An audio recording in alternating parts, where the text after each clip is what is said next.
et Rapla on koht, kus korvpalli on alati armastatud ja see, mis seal see mitte ainult Ruut, vaid ka kogu management on teinud, see teeb siirast rõõmu, et väga meeldib.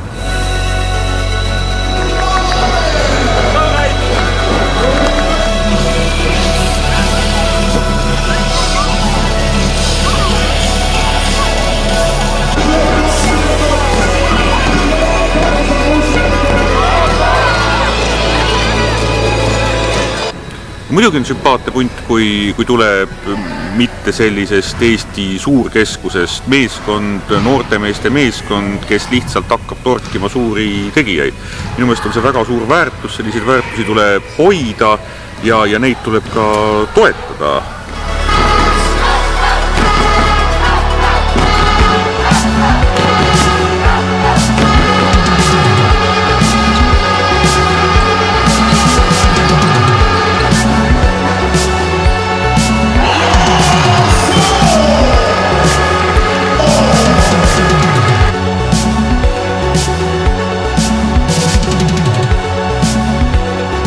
Ja see, et Rapla sai ka siin Balti liiga mänge, no see on väga-väga hea arengu. Et nendele noortele mängumeestele on see ikkagi hästi suur asi, kui nad mitte ei plötsi siin omavahel kogu aeg, aga ikkagi saavad lätlaseid leedukaid tunda. See on teine mäng.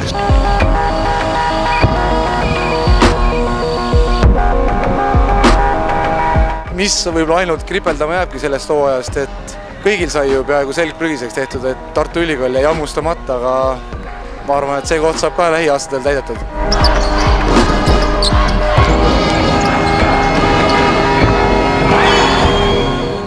Ma küll ei näe põhjust, miks nad ei võiks saada medali.